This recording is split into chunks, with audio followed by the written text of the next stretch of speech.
Hello, and welcome to Radio NIGP. Happy New Year! And you know what that means.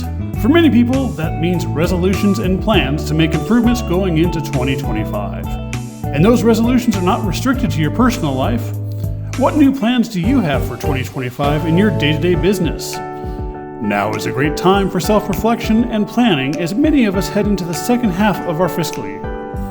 This episode hopes to help you start thinking about planning for the coming months and outside forces that may affect that plan. So grab your drink of choice, sit back, and enjoy this episode of Radio NIGP.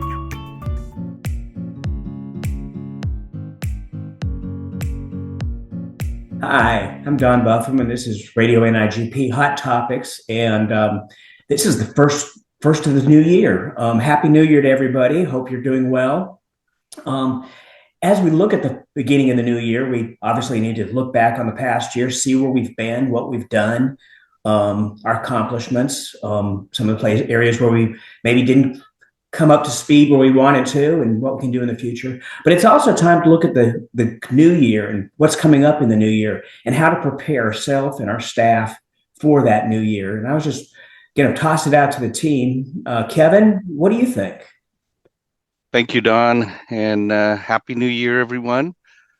So for me, it's every about end of the year period. There's a few things I do look at. One is budgets. There's two types of budgets that we do here, and we support three different agencies, and so we have to look at the labor budget, which means that how are we distributing the labor resources to the different agencies and what type of projects that they're going to be.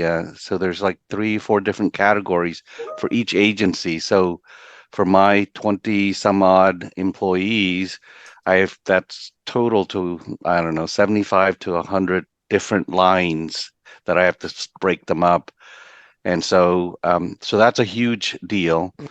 On the other side, there's the operating budgets. That's your training and materials, office supplies, things like that you typically need. I don't do the labor expense because that naturally comes with the FTEs. But in the operating budgets, I have to look at in terms of what type of training my staff will be needing in the coming year, and who's going after their certification, who's getting their certification renewed. So all of that needs to be accounted for, and I need to have an idea of how much money I might need. So do I need more than my usual, which is what I asked every year, is $1,000 per employee per FTE. So that and not everyone will use it, but I usually will max that out on an annual basis. But if there's too many that are trying to go after their certification, there's lots of classes, and those classes, they can get pretty expensive, and so I do have to think about where else could I pull that money from, or should I ask for like a one-time increase? But that's rarely ever approved. So I have to look into some of the other discretionary budgets to see if I could tap into like office supplies or somewhere else that maybe we don't need a lot of new stuff for the new year, but throw that money into training instead. So budget is one. Another one that I do take into account too is the performance evaluation, because we're halfway through, because it's fiscal to fiscal, and so halfway through this is a great time to do a check-in with staff and see how things are going. It's also another period where I do my one-on-one with my team, all of my team members as well. So that's another activity that got to get onto my calendar.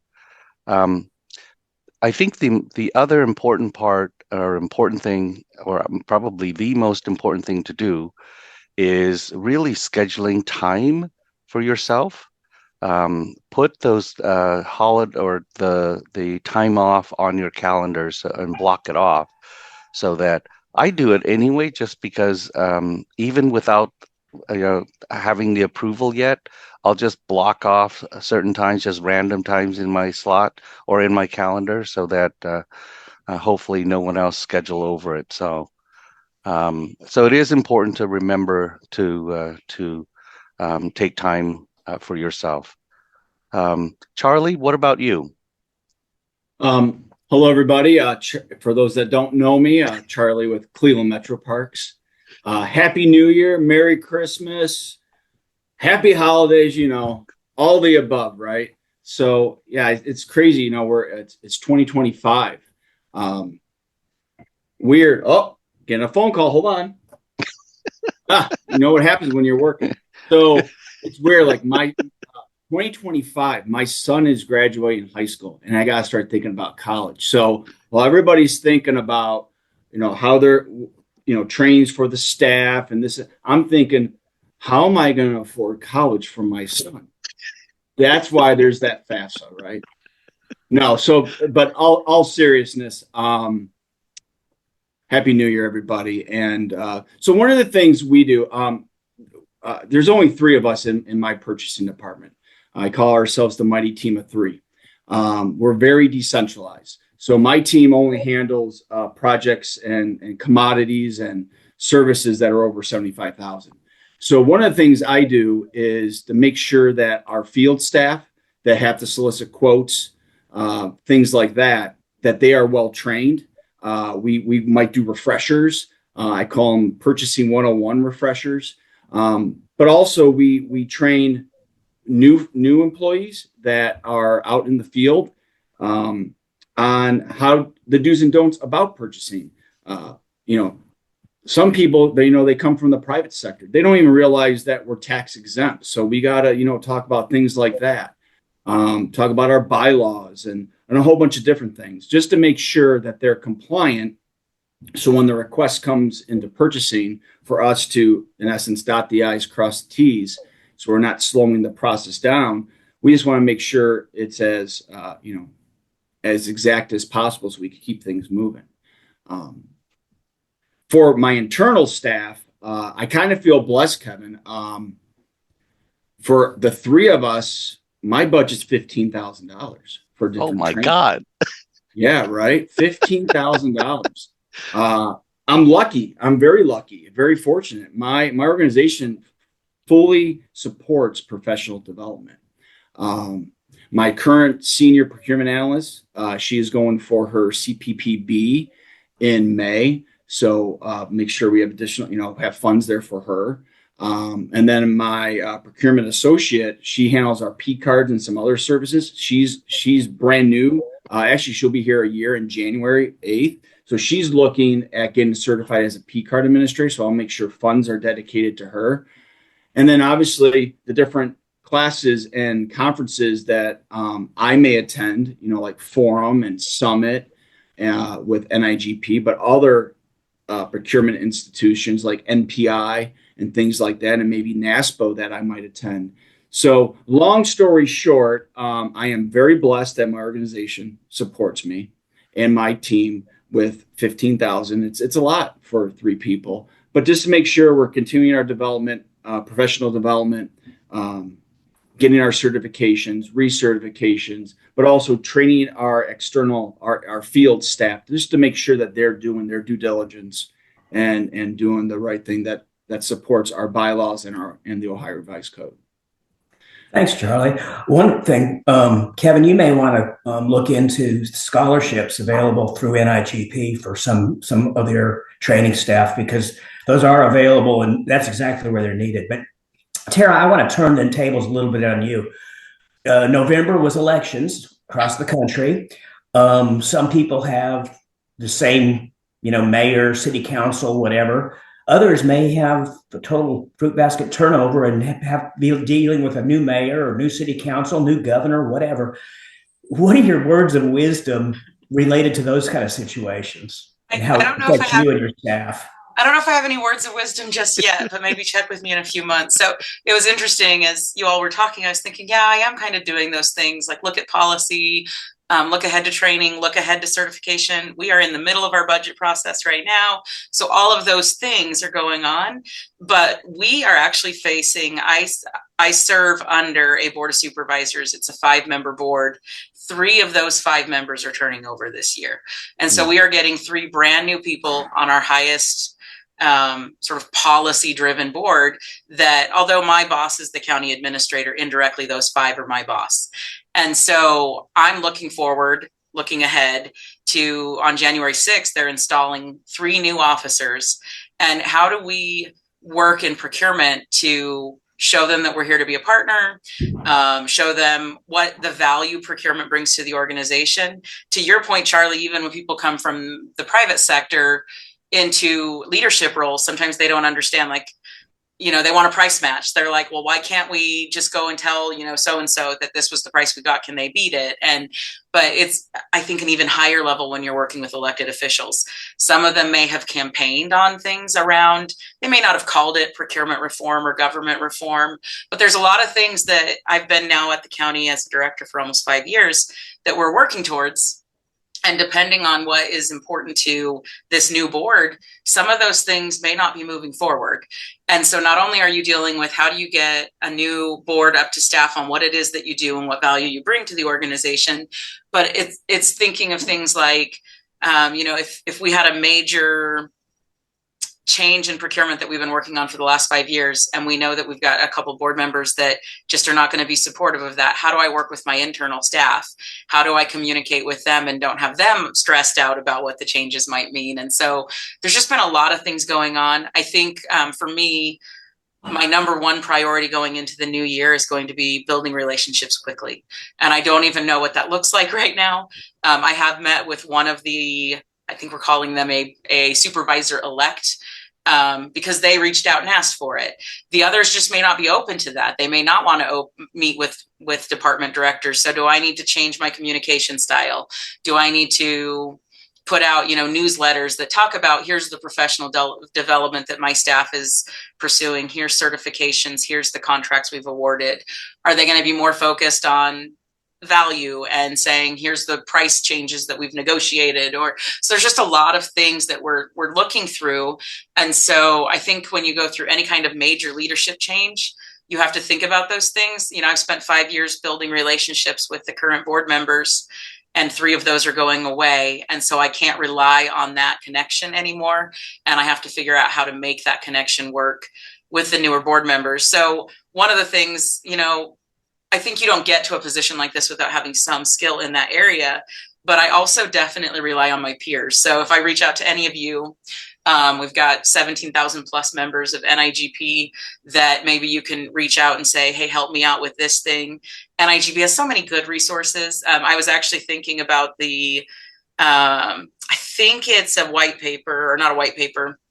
I think it's a best practice about like where procurement is within the organization and sort of onboarding for elected officials. So there's all these things that I don't want to overwhelm and share it with all of the new board members the same, because some of them might see it as me like trying to be the first one to attack kind of thing.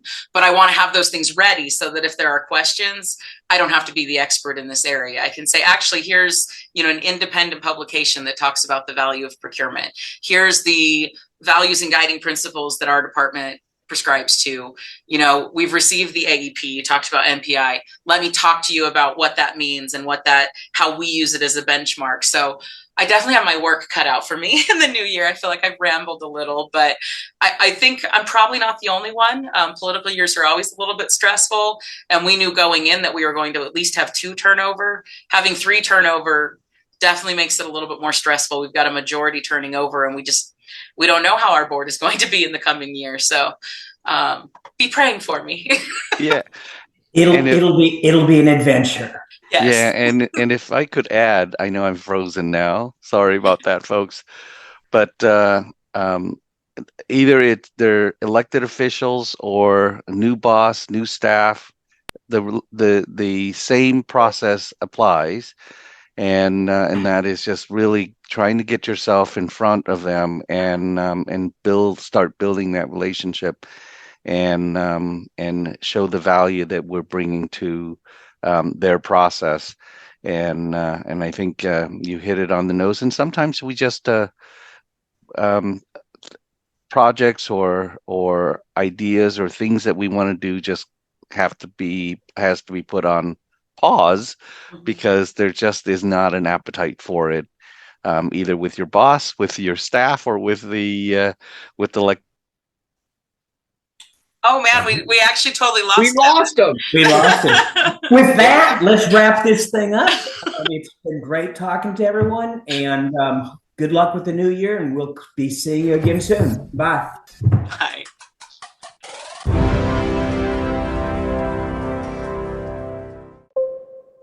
Hello, and welcome to 2025 and Tuck Talk. For many, the start of the new year means new leadership, new laws, and new processes. In Virginia, we are now required to have the ability to accept bids and proposals electronically. This meant in the months leading up to the new year, teams were working to establish procedures to be in compliance. Along with those procedures were step-by-step guides for both internal users and suppliers. While working with this team, we found that making the process as transparent as possible meant guides that not only described the steps, but showed the screenshots of the steps that took place. As you can see here from this guide, we detailed exactly what they would need to be doing, the step, and then we also showed where the step was on the screenshot. After completing these guides, we had others use the guides to find any gaps or missing instructions to be added.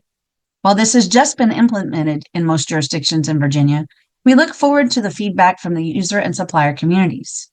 I look forward to seeing you again next time on Tech Talk.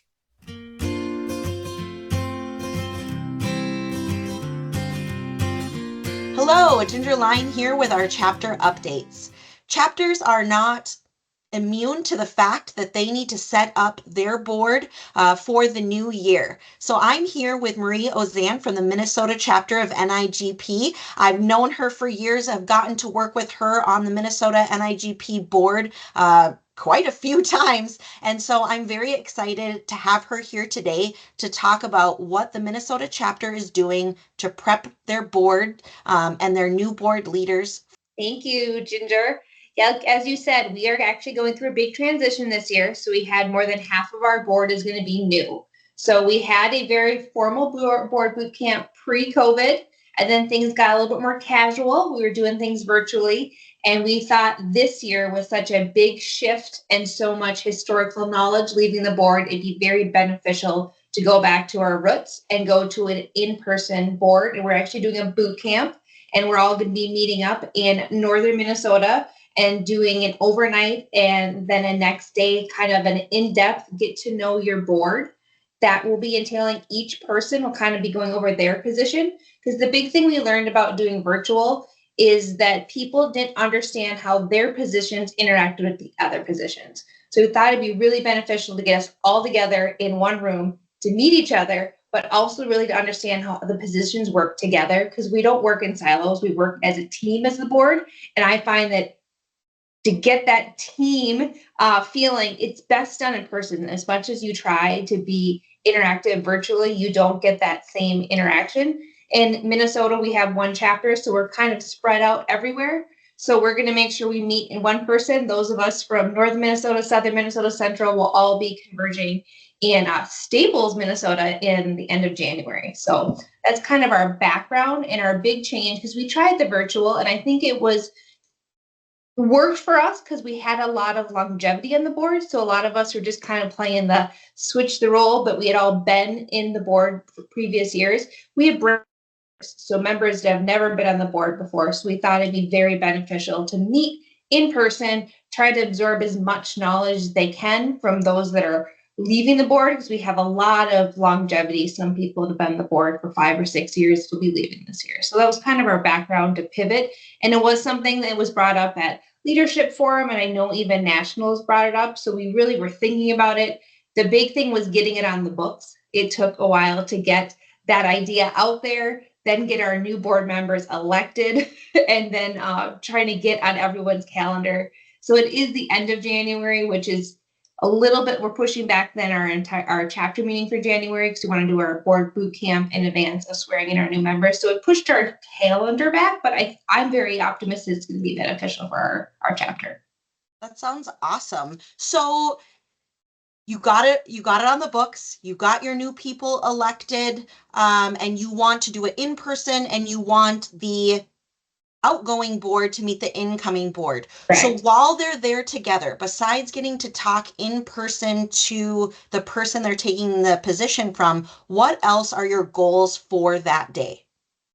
I think the big thing is just to understand the overall chapter itself. I know that, we have our bylaws and everything online, but in all honesty, no one really looks at those. So the big thing is to get the background, some history, and to get the resources out there. Because I think when you're a new board member, it can be very overwhelming. And I think that's the hard, sometimes we struggle with people even wanting to be on the ballot, is because it's like, what does this mean? What does this entail? So I really want to let them know what resources are available for them to make them successful. Not only the people in that room that can support them, but the resources we have from national, the resources we have from fellow chapters. So really doing a big overview of like, here's what's available on our website. Here's the resources we have access to with national. Here are some of the other local, regional chapters we have reached out to in the past. So just getting them to know there's resources in people, but there's also resources outside of just the people in our chapter that they can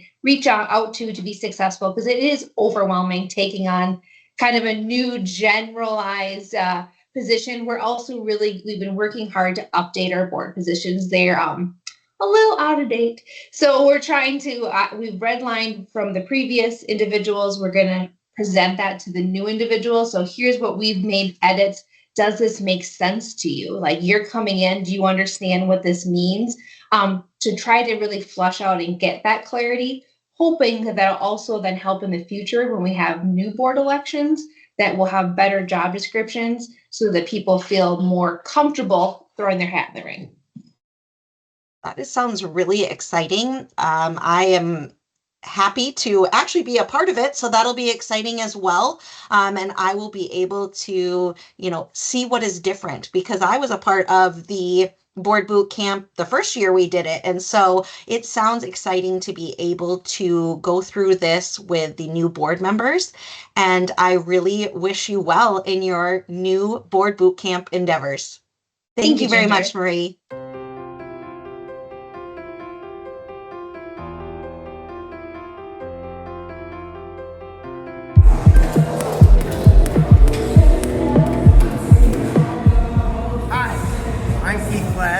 Welcome to Way to Grow, an NIGP mentorship moment. Now here we are, it's 2025. It's time to reevaluate our own lives. So in today's Way to Grow segment, we're going to talk about a few things such as setting goals, prioritizing personal development, and building healthy habits. So I hope you'll join us today for Way to Grow. Thank you, Keith. Hello, welcome to Way to Grow. My name is Gina Klug and my mentor is Keith Glatz. To start off this year, we're going to turn the tables a little bit, and instead of Keith doing the interviewing, I'm going to interview Keith about getting a good jump on 2025. Keith, in your introduction, you mentioned 3 areas that would be discussed today, starting with setting of goals. What advice would you give on setting your goals for 2025? Well, thanks, Gina, and I appreciate you doing this today. I'm glad to share some thoughts about goals, first of all. You need to define your vision. In other words, you need to identify what success really looks like for you by the end of 2025. Where do you want your journey, and the journey is all important, to take you over the course of the year? Second, you need to develop some goals that you can measure. You need to measure your success. You've probably heard of SMART goals. And that's goals that are specific, S, measurable, M, achievable, A, relevant, R, and time-bound, T, SMART, SMART goals. And those goals need to exhibit each one of those characteristics, because without them, you really won't be able to measure your success. So one suggestion that I would make to help you develop your goals, especially The more complex ones is to divide each goal into smaller, actionable steps. It's like the old expression. Have you ever heard, how do you eat an elephant? Not that you literally would do that, but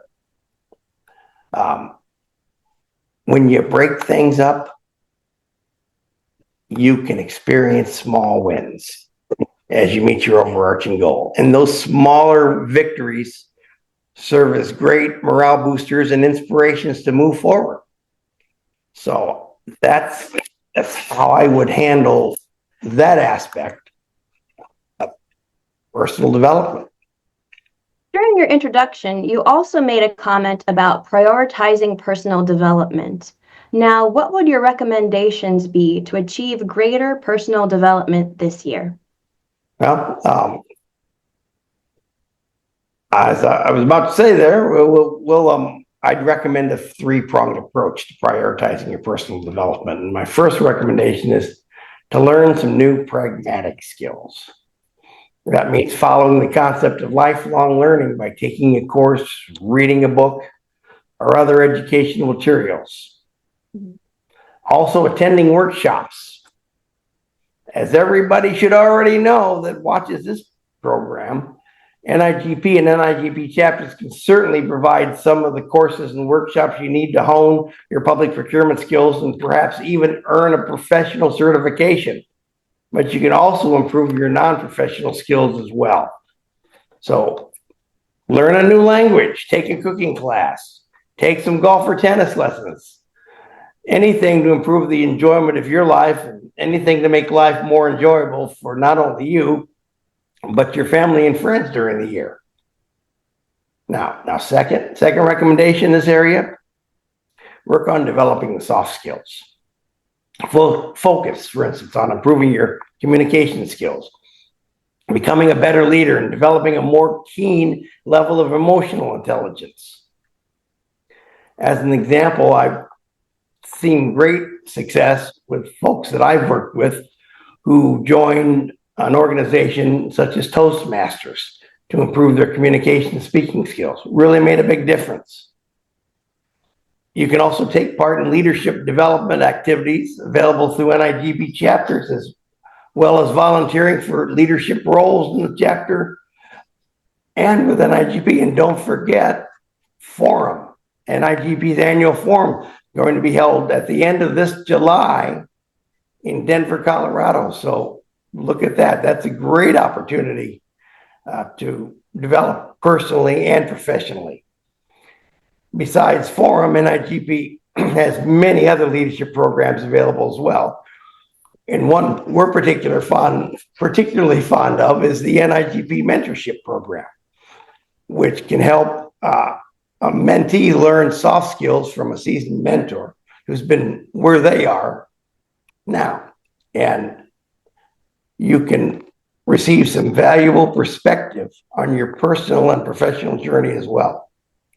And finally, stay curious. Cultivate a growth mindset by embracing new challenges. Thanks, Keith. Finally, I'd like to ask you about some tips to build healthy habits. What type of pragmatic suggestions would you recommend? And Gina, this part requires some real discipline. And I'd suggest the following areas to focus on. First of all, start by developing a morning routine that you can work with as positive. Start the day with positive rituals like meditation, faith-based reading and prayer, yoga, even journaling and reading inspirational material. Also, don't forget about exercise. A short 5 to 10 minute exercise routine can provide you more strength. I never leave the house without doing my push-ups every morning. So exercise routines later in the day make it even better. So when you're exercising, be sure you balance your eating as well. And don't forget to balance work and exercise and playtime by getting plenty of rest and recovery. Gina, you really did a great job today. Thank you for that.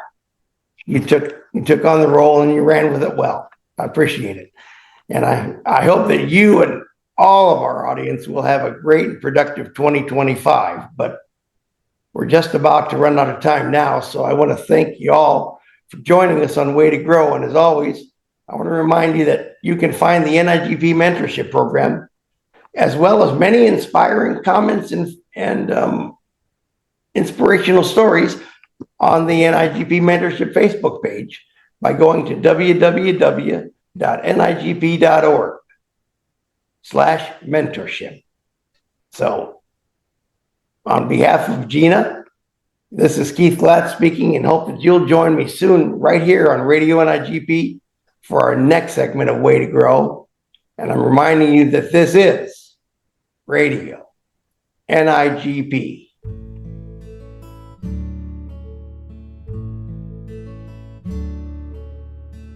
Hi, friends. It has been said that a goal without a plan is just a wish.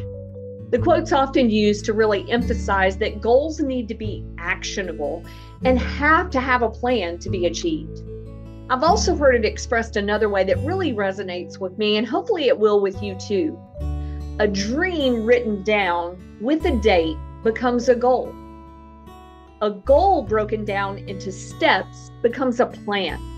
And a plan backed by action makes your dreams come true. So let's break this down a little bit.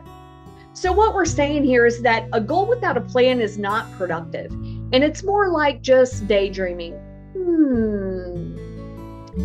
Writing those goals down makes them more tangible and actionable. Consider maybe creating a vision board that includes both short and long-term goals. But to really achieve the goal, you've got to break it down into smaller, more manageable tasks. We've all heard about SMART goals, right? So you can use the SMART goal setting method to create clear, specific, and achievable goals. Make them specific, measurable, achievable, relevant, and time-based. And you can start by defining your priorities and deciding what tasks are most important to tackle first. You can analyze what's working and really what isn't working so well as you're working towards your goal. You can always adjust and modify your process or your goals. The key thing is just keep growing and keep going. You want that certification? Then start studying. Take some classes to close that knowledge gap. Join a study group. You want to get your degree? It's never too late. Sign up and start taking 1 or 2 classes. It doesn't have to happen overnight. Just keep going. You want that next promotion? Well, start developing the skill sets that you need to meet that next level job requirement. Find a mentor to help guide you. Take a moment to think about it. Where do I want to be this time next year? Who do I want to be this time next year? I'll leave you with this. Regardless of how you answer those questions, remember that you are in control of your goals and dreams. Only you can make them happen. And if your dreams don't scare you at least a little bit, then they're probably not big enough. So look to stretch yourself this year. Take action and make your dreams a reality, and do not give up. Bless our hearts, we like to stop when it gets hard, but I just will say, push through. You've got this. Find an accountability partner, a mentor, a friend that will push you when you can't push yourself. You are worth it. Make 2025 great, friends. And until next time, stay warm and well, and have a great day on purpose.